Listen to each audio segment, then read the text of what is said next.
Bitcom TV. Passa no seu smartphone.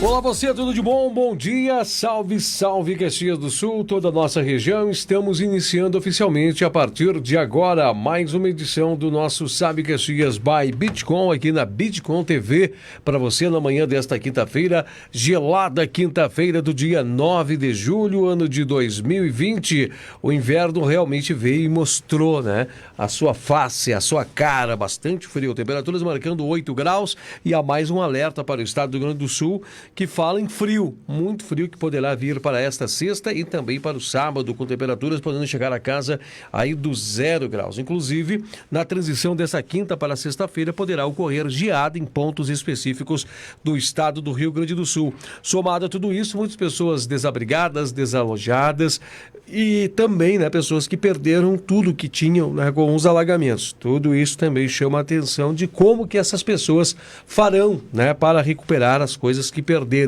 E o que chama a atenção é que esse frio vem acentuar ainda mais as dificuldades para muitas localidades do estado. Falando em estado, muitas rodovias, muitas regiões, Vale do Taquari, Vale dos Sinos, passando por inundações, enchentes, a nossa região serrana também muito castigada com tudo isso. Deixa eu conversar com ele, saudá-lo também, cumprimentá-lo com um bom dia especial, Miguel Brambila, que a partir de agora também já fala com a nossa audiência. Ele que encontra-se em home office, né, está no seu home studio e vai conversar com todos os nossos telespectadores também. Bom dia, Miguel. Bom dia, Dinho Soares. Bom dia a todos os nossos telespectadores, a nossa seleta audiência da Bitcom TV, que segue aí fazendo esse serviço importante de informação, de debate, né? Um veículo de comunicação moderno, inteligente. É um prazer. E passa no seu smartphone, Edinho. Bom dia, querido. Bom dia, meu amado irmão. E a gente sempre, dentro das nossas programações, nós temos pautas que a gente faz abordagem, né? Pautas que a gente traz pontos de vistas. Muitas vezes Miguel Brambila conduz a nossa programação para a observação e o olhar do cenário nacional. Outras vezes nos leva ao cenário local, né? Para nós observarmos o contexto estadual e também o contexto municipal. Miguel Brambila, qual é a tônica de nossa direção no programa de hoje? Bom, Edinho, chegamos na quinta-feira, parou um pouco a chuva, o frio é necessário, não é o primeiro inverno, né, que nós vivemos. É difícil se acostumar com o inverno, é verdade. Eu já tenho meio século de vida e nasci em Caxias do Sul. Alguns invernos são mais rigorosos, outros são menos rigorosos. Vivi tempos de neve em Caxias do Sul, portanto não é o primeiro inverno que nós vamos passar, não é? Não é a primeira vez que dá uma enxurrada aqui na Serra Gaúcha. Parece que o inverno chegou ontem e que as pessoas estão surpresas pelo inverno. Acredito que nós temos que ter assim, um pouquinho mais de foco na realidade e menos ilusão. Talvez isso seja, inclusive, resultado da vida digital, Edinho, aonde se descola muito da antiga Joanete que doía, quando os antigos senhores sabiam, ou as senhoras, que ia chover por causa das dores nas suas articulações. E muitos, né, na brincadeira, colocavam o dedo para fora, lambiam o dedo, sabiam de onde vinha o vento, de onde... Hoje em dia, tudo parece que fugaz. Portanto, fica aí a pergunta com relação, por exemplo, aos deslizamentos. De que forma está se fazendo a prevenção disso? Em todos os sentidos. Mas não temos dinheiro, não temos... Então, nós temos que trabalhar para ter um fundo de reserva para isso, para conscientizar as pessoas, para evitar a concentração de renda na mão de uns poucos e a pobreza de outro. Por exemplo, nos Países Baixos se estuda desde a escola, há muito tempo atrás, se conteve o mar, na Holanda e na Europa. Ou seja, o mar é contido, né? Não é o rio, não é uma enchente do rio, é o mar. E se criou cidades, e não se ouve falar que essas cidades estejam sofrendo de enchentes. Se inaugurou agora recentemente no Brasil, com uma questão política bastante exacerbada, quem é o pai da criança, que no Brasil, né, normalmente o último que chega na maternidade é o pai da criança, a transposição do Rio São Francisco. Então, por que não se está apresentando esforços políticos das autoridades estaduais, das autoridades municipais, dos vereadores, tanto em Caxias do Sul na questão dos deslizamentos, nas encostas aqui da Serra Gaúcha, não se ouve falar, por exemplo, que as pessoas são soterradas por rochas na Itália, nos vales, em outros lugares. Por que não se está apresentando esta questão? Por que lá embaixo, em São Sebastião do Caí, não se tem aí um projeto de contenção do rio para que ele não chegue ao centro da cidade e seja desviado mais para baixo, onde não afete a vida das pessoas? Inclusive, no Japão, por exemplo, o sistema antiterremoto é bastante eficiente. Se poderia muito bem fazer mais para baixo na enchente do rio, como se faz no Egito desde séculos antes de Cristo, aproveitar a cheia do rio para plantar arroz, para fazer outras coisas que são frutos do alagamento. Então nós vivemos momentos aí onde o caos é responsabilidade nossa como sociedade e, claro, do político que é representante da sociedade. Não adianta colocar a culpa em Deus ou na intempérie. O que a gente pode mencionar, Miguel Manubila, referente ao Departamento Autônomo de Estrada e Rodagens, que tem dificuldades pela frente, muitas vezes, de fazer uma simples roçada ou, muitas vezes, até de erguer placas de sinais de trânsito aqui na nossa localidade. Nós temos como exemplo, acho que mais pontual para destacar, as pedras ali na descida para o litoral norte, né? As pedras que caíram sobre o asfalto, que estão aguardando retirada. O que a gente pode destacar com essas dificuldades que virão para agora? Tempos difíceis, municipalizações, no sentido de que os prefeitos vão ter que abraçar mais essa, ou tu acha que o governo do estado vai contornar isso de forma mais rápida possível? Até porque ontem o Denis deu uma resposta praticamente que imediata para 2 passos, né, 2 pontos de obstrução da BR-116. Olha, Edinho, a política no Brasil sempre foi assim, um jogo de empurra.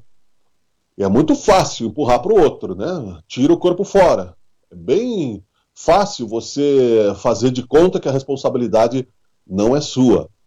Você lembra das 7 pragas do Egito, que José, o chanceler do Egito, tem toda a sua história, avisou o faraó dos momentos das 7 pragas, não, das vacas magras e das vacas gordas, em momentos que haveriam 7 anos de miséria no Egito, e 7 anos por causa da intempérie, e 7 anos, né, de prosperidade. O faraó acreditou, claro que eu não estou mistificando, e trabalhou para isso, né, guardou os grãos, fez aí a administração necessária. Então, nos momentos de paz e de tranquilidade, né, como hoje tem um dia de sol, hoje a gente vai limpar a chuva de ontem, mas e nos outros dias? Né? É verdade, você fala muito bem. Nós temos aqui nas estradas gaúchas placas que não funcionam, pardais abandonados, e fica ali um pardal para fazer de conta que ele existe, para ver se reprime algum motorista mais aloprado, porque se tirar o pardal ele vai andar 300 por hora, vai matar as pessoas. Falta educação no Brasil. E falta, inclusive, manutenção em tempos de bonança. Em tempos de bonança que você areja a sua residência, em tempos de sol, de ar quente, que você abre a casa, que você deixa os aromas transitarem. Então esse jogo de empurra, né, não tenho dinheiro, não significa que você não possa, dentro da sua possibilidade, trabalhar com eficiência. Inclusive, não creio que a responsabilidade seja de uma única instância política, jurídica. Não é só do município, não é só do Estado, não é só do Brasil. É uma única nação. Todos são funcionários públicos e todos são subordinados a uma única e mesma Constituição. Políticos e cidadãos. Portanto, é responsabilidade do Estado, é responsabilidade do município, é responsabilidade da nação. Isso vem, inclusive, dessa ideia de tirar o corpo fora quando você está sendo ineficiente, que isso vai afetar você na urna. É essa a visão política do Brasil. Todo mundo pensa só na urna. Cada 2 anos nós temos eleições. As eleições federais influenciam nas eleições municipais, as ações federais influenciam nas eleições estaduais e municipais. Então, a maioria da classe política está só pensando nas eleições e no seu partido e no seu grupo político. E não está se pensando na sociedade como um todo. É uma única nação, todos subordinados à mesma Constituição, e não importa, né? Ou seja, você vive numa casa com seus familiares, né? Então você vai deixar a casa pegar fogo porque o departamento de incêndio é com a tua esposa e não é contigo? É uma questão de bom senso, de realidade, é uma única nação, Edinho. Eu ia fazer um complemento à sua palavra que você estava falando, fazendo as analogias, né, sobre o Egito. E uma outra analogia que cabe muito bem para esse momento é a formiga, né? A formiga trabalha no verão porque sabe que o inverno vem e o inverno é muito difícil. Então eles fazem todos os aprontamentos, toda a organização, né, do seu meio social, do seu formigueiro, todo no verão, porque no inverno aí pode ficar pacífico. Talvez seja isso que esteja faltando para o Rio Grande do Sul. Mas o que nós podemos esperar, Miguel, na tua visão, de um estado que não tem força nem para comprar uma barra de chocolate? Ele se elegeu para resolver a questão, senão não se elegesse. Porque no Rio Grande do Sul a reeleição é uma questão que nós gaúchos aqui temos protestado na urna, devido à consciência do voto. Nenhum dos governadores aqui se reelegeu, todos se transformaram em ex-governadores. Eu, particularmente, né, tenho ressalvas sobre essa descontinuidade, talvez um mandato mais longo e proibir-se a reeleição, mas o que acontece é que os políticos se elegem trabalhando contra a reeleição, dizendo que não serão a favor, que não serão candidatos à reeleição. Chega na metade do mandato, né, devido aí às forças do partido, conforme, né, a torneira do mandato e tem a máquina na mão, vai lá e se candidata à reeleição e vira sempre esta lenga-lenga. Essa é uma questão que precisa voltar ao debate explícito, né? Inclusive, não adianta ficar fazendo plebiscito que custa caro e nós não temos tempo para isso, neste momento principalmente. Mas, dentro desta realidade, o governador se elegeu para resolver as contas do Estado, senão teria ficado aí, o povo teria escolhido outro governador. Agora o povo tem que cobrar, senão ele vai perder a reeleição, é óbvio, né? E nós estaremos aí. Acabar não vai, a pobreza é que vai se espraiar, como diria o Olívio Dutradinho. Entendo. Fácil de compreender. E mais uma, né? Até acho que foram as palavras do próprio governador, que iria fazer a gestão das contas públicas no Estado, né? Agora, a gente vê que talvez serão utilizados por muitos administradores e por muitos anos o argumento da Covid-19 como um anteparo para justificar muitas questões, né, de seus mandatos. É verdade. Porque na política se transformou a mentira num argumento. Isso em todas as instâncias.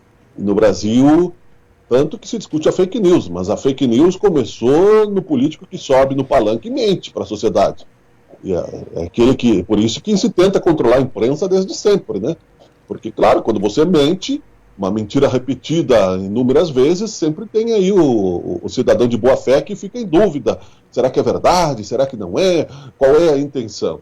O que importa é termos uma sociedade mais bem intencionada. Todos podem ter o seu momento de brilho, né? Mas acontece que se grudam no poder como sanguessuga alguns, para que se transformem em pequenos principados ou feudos políticos as suas ações, e se revela nessa incapacidade de tirar o Brasil do atoleiro. O Brasil nunca deixa de ser o país do futuro. Há um ditado que diz, que eu acho interessante, que a vida é dura para quem é mole. A vida é dura porque se você arregaçar as mangas e você tiver aí o apoio da coletividade, não é possível que 200 milhões de pessoas não tenham força capaz de, numa liderança unificada nacional, mesmo que com divergências políticas, independente de esquerda ou direita, mas para resolver o básico, né? Você pode... uma sociedade é uma casa. Antes de você chegar ao telhado, saber qual vai ser o lugar da chaminé, onde você vai colocar as flores no jardim, você tem que ter o assoalho, você tem que ter os alicerces. E esses alicerces, se você não tiver, você não tem uma casa. Portanto, eles são responsabilidade de qualquer agente político e cidadão político. Platão já dizia, né, que o cidadão omisso, na verdade, passa a ser um idiota, uma pessoa que é governado pelo bem ou pelo mal, de acordo com os ventos. Ou ele é um puxa-saco, ou ele é um omisso, ou ele é uma vítima da sua própria omissão. Isso tudo há muito tempo, não é de hoje. E temos dito, a educação, hoje no Brasil, não se faz somente nas escolas. É possível estudar, mas há um emborrecimento geral do mundo, devido à falta de leitura, devido à falta de profundidade na questão de análise de textos, de conteúdos. As pessoas não leem, as pessoas simplesmente acreditam na mentira. E a mentira política gera a falência da sociedade. Então, essa história de que eu não tenho dinheiro não significa que você não tenha força política, vontade. O dinheiro foi criado pela humanidade. Não veio primeiro o dinheiro, depois o Estado. Primeiro veio o ser humano. O dinheiro é um instrumento. Não que eu diga que tem que se fazer funcionar a Casa da Moeda, mas talvez em algum momento para regular a economia seja necessário, com lastro, com toda a questão econômica. Mas na questão. E não adianta também aumentar a carga tributária, que foi isso, na minha opinião, que derrubou o ex-governador Germano Rigotto, né? Porque se reelegeu como líder da reforma tributária e aumentou o ICMS e acabou para ele. Nunca mais conseguiu, né, nem ser prefeito de Caxias do Sul. E assim por diante. Você não pode fazer um discurso, chegar lá e achar que o povo vai esquecer. O povo tem que ter memória para que a gente possa conservar, sem ser fundamentalista, uma sociedade que cresça, Edinho.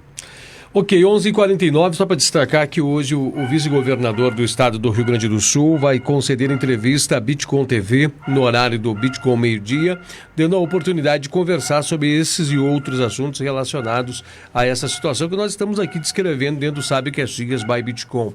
Miguel, eu gostaria de pontuar com você, numa avaliação, a Caxias do Sul está se aproximando de 1.500 casos da Covid-19. Talvez nós ultrapassaremos essa barreira hoje. Claro que de pessoas que estão com o vírus ativo, somos um pouco mais de 500 na sociedade de Caxias do Sul, uma ampla margem de recuperados. Segundo informações da Secretaria Municipal da Saúde, nós temos ali cerca de 15 pessoas que estão utilizando a UTI. Nós temos cerca de um número mais expressivo, muito mais que o dobro disso, de pessoas que estão utilizando enfermaria, mas que muitos estão sendo monitorados no isolamento domiciliar. O que a gente pode avaliar? Nós estamos agora com a Feira do Vinho na Praça de Caxias do Sul, também começa hoje. O que a gente pode avaliar? Estamos podendo já relaxar um pouco mais, estamos podendo ver que há uma diminuição dos casos de Covid-19, estamos avaliando que as bandeiras estão funcionando, estamos avaliando talvez que essas ideologias, que o inverno seria períodos mais críticos, não estão sendo assim. O que a gente pode fazer de análise sobre isso? O Covid-19 está perdendo sua força ou não é por isso, não é dessa forma que nós estamos vendo, não é dessa janela, nós, quem sabe, estamos colocando uma esperança, um tom de esperança a mais dentro de nós. Eu gostaria que você fizesse uma avaliação, o que a gente pode observar sobre tudo isso, sobre essa janela. É um risco, não é um risco, ou a vida, parece que as pessoas estão fechando essa janela para essa questão e querem que a vida segue. Eu não sei se eu estou dentro do raciocínio, mas estou te colocando alguns pontos para que você faça uma avaliação, Miguel. Claro, você é muito capaz de ilustrar uma realidade com eloquência, e isso é uma virtude que traz você aí a nossa edição número 119 do Sabe Caxias desde o início, Edinho. Então é muito compreensível esse questionamento, sim, e nós vamos por partes. A ansiedade de que todos nós queiramos resolver isso é real, independente do valor do dinheiro que nós tenhamos. Ricos e pobres estão cansados, né? Só que os ricos estão sofrendo muito menos, porque a gente está sofrendo numa quarentena gourmet, né? A gente, que eu digo, que tem comida na mesa, que não chove dentro de casa, né? E que consegue, mesmo que com difíceis negociações, né? Seguir até passar a pandemia. Agora, não acabou a pandemia, não vai acabar enquanto não houver vacina industrializada e disseminada para todos indiscriminadamente, né? E primeiro quem vai receber, quem vai poder pagar, vai chegar de graça para a população, mas a população vai ter que fazer fila, os governos vão ter que administrar, vai ter que ter toda aquela fiscalização, às vezes muita coisa vai fora por falta de cuidados e até mesmo por falta de estrutura para conservar o produto, então isso aí tudo vai ter que ser administrado. Se nós vivêssemos na Bielorrússia, né, que a vodka foi aconselhada pelo presidente aloprado de lá, nós iríamos na Feira do Vinho, encher a cara de vinho, né, como bom italiano que somos, e curava o coronavírus. Né? Pode curar nossa memória, né, da lembrança de que existe esta pandemia mundial, que a gente pode morrer por causa disso. Então, é claro que é preciso, sim, continuar a vida, reinventar a vida, mas não é possível relaxar. Caxias do Sul está numa posição boa ainda, eu acredito, por causa dos cuidados iniciais desde o começo. O uso de máscaras, né, e há o comparativo feito com cirurgiões e com o pessoal que trabalha nas UTIs dos hospitais, que se a máscara não fosse eficaz, utilizada corretamente, é claro, não haveria cirurgião vivo no planeta, porque eles estão em contato de risco com vários tipos de tuberculose, sarampo e outros tipos de doenças, né, ebola, e seja o que for, AIDS, né? Então, lidando com sangue, portanto, sim, a máscara funciona. não podemos acreditar que a pandemia acabou e virar um oba-oba. Isso é um problema. Mas estamos na quinta-feira, amanhã vai começar a mesma polêmica, pode esperar. Bandeira vermelha para Caxias do Sul, daí nós vamos lá novamente. Então, acho que os municípios, começou essa semana, têm que ter autonomia, uma média entre 75% e 80% de ocupação dos leitos, eu acho que é saudável para nos manter na bandeira laranja. Precisamos trabalhar, precisamos fazer funcionar com os cuidados. No comércio, a maioria das pessoas está se cuidando, tem álcool gel em abundância, você toma banho de álcool gel, qualquer lugar tem álcool gel na entrada. Caxias do Sul, pelo menos nesse ponto, é uma cidade, né, que foi inteligente, é por isso que nós estamos bem nesse sentido, e a bandeira funciona, mas ela precisa funcionar com credibilidade. Não adianta toda sexta-feira o governador achar por dados sem conversa antes de anunciar a bandeira, né? Consulta as lideranças e anuncia, né? Para que não, vai apelar. Então, quer dizer, eu dou um decreto lá, tipo, matem um cristão, depois eu vou lá apelar. Não me mate. Assim não é possível. Toda sexta-feira a gente vive em pânico e o comércio vive em pânico, esperando que na segunda-feira volte a bandeira laranja. Vai chegar uma hora que talvez não volte. A pandemia vai crescer um pouco mais. Porque não é questão somente do frio, Edinho. Senão nós não teríamos lá no Amazonas, no Pará, o inverno do Amazonas é 30 graus, 25 graus.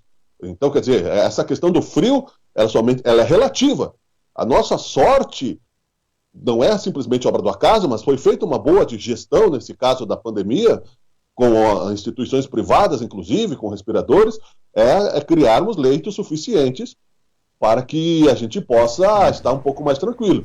Eu acho que devemos permanecer na bandeira laranja. Sugiro, né, que se antecipe isso para não chegar amanhã, e inclusive o governador vai perder a credibilidade se chegar de novo bandeira vermelha. Aliás, o estado inteiro já está cobrando, já é notícia estadual. Por que Caxias do Sul já está 2 semanas contestando e o governador volta atrás? Então, vai chegar uma hora que ele não vai voltar atrás. E aí nós vamos obedecer, desobedecer? O que vale? São os números ou é a política? Tem bastante dados e situações interessantes sobre tudo isso. Inclusive, teve mais um óbito registrado por Covid-19 hoje na comunidade de Farroupilha. E tudo isso são índices que levam para a análise do governador. Hoje ele está antecipando a sua live porque ele está recebendo por uma videoconferência Luciano Huck, que vai conversar junto com o seu secretário de Educação. Vamos falar de um programa educacional, né? Mas amanhã, sexta-feira, é o dia de ele falar sobre esses assuntos e acho que a atenção, como você disse, vai estar toda focada no que ele vai comentar e mencionar sobre tudo isso. Vamos ver como é que vai ser tudo isso, né? Até porque os prefeitos aqui da região diz que uma das medidas que estão sendo buscadas viabilizar a ampliação de leitos para afugentar cada vez mais essa ideia, né, da bandeira vermelha se fazer presente aqui. Agora a pergunta é, como é que o governador vai avaliar tudo isso e quais serão os argumentos para justificar talvez a tal de bandeira laranja, porque os casos estão aumentando todo dia e nós estamos já, né, a contrapartida vendo aí um aumento substancial de famílias que poderão precisar dos leitos. O frio agrava essa situação para a ocupação de leitos de UTI. E que de forma ele vai manejar tudo isso? Qual é a cor que ele vai atribuir para a nossa região e a justificativa para essa cor? Então os olhos estão focados nesse quesito. Faltando 4 minutos para o meio-dia, Miguel Brambila, sua avaliação, sua análise final e o desfecho de nossa programação. Claro, Edinho, vou acompanhar ansiosamente aí a entrevista do vice-governador do estado. Agora, é preciso também que seja público que outras doenças respiratórias também foram reduzidas com o uso da máscara. Outras pessoas que ocupariam leitos por causa da tuberculose, por causa das pneumonias naturais, aí, por causa das suas fraquezas respiratórias, não é? Então, isso tudo também ajudou Caxias do Sul. Eu, particularmente, né, como já dissemos aqui no programa, e o prefeito Flávio Cassino está se protegendo juridicamente e está certo de qualquer tipo de improbidade administrativa, e tenho certeza que está muito atento à responsabilidade social que tem como prefeito, deve, se tiver argumentos de acordo com os critérios da vigilância sanitária, da saúde, desobedecer a bandeira vermelha, se for o caso, já que há a autonomia municipal, assim como porque o Supremo Tribunal Federal deu autonomia, e é isso que o Bolsonaro tira o corpo fora, porque acha que não precisa agir, já que ele não tem o poder que gostaria de ter, ditatorial, e brigando, inclusive com governadores e prefeitos em todo o período da pandemia. O prefeito deve apelar justamente para a sua autonomia como munícipe. E se contestarmos em Caxias do Sul os dados da bandeira vermelha, que o governador provavelmente vai lançar novamente, e pela terceira vez creio que não vai voltar atrás, sugiro que as autoridades caxienses desobedeçam. Busca aí um respaldo jurídico, apresente os argumentos, porque se não tiver argumentos, não tiver respaldo jurídico, nós temos que ter prudência em seguir a bandeira vermelha. É uma questão de matemática. Leitos versus contágio. É matemática pura, não tem outro argumento. Aí, inclusive, né, só para terminar, Edinho, né, começa o Luciano Huck a se movimentar de forma populista e tomara que não tenhamos um novo Donald Trump no Brasil, porque qual é a experiência política que esse cidadão tem, a não ser de fazer os seus... Eu vou me candidatar, então, a prefeito, porque é muito fácil eu ficar falando aqui se eu não estou lá na frente de batalha, lidando com forças políticas. Nós estamos aqui analisando, nós não estamos aqui impondo argumentos. Então, o Brasil corre o risco, né, de mais uma vez, aventureiros tentarem avançar. E o Luciano Huck é um deles. Abramos os nossos olhos e na hora do debate político nós vamos ter que cobrar verdades, não somente populismo, né? Esse cidadão está começando e vai utilizar, inclusive, a mídia que tem para iludir aí a pobreza, achando que vai ser um salvador da pátria, como o Donald Trump, que foi homem de televisão lá.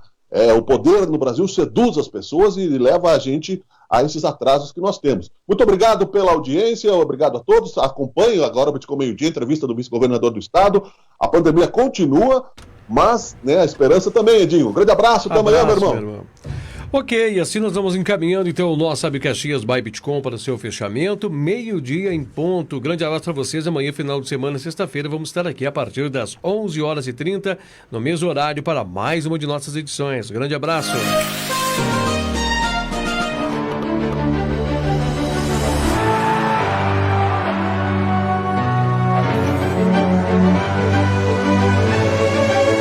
Bitcom TV. Passa no seu smartphone.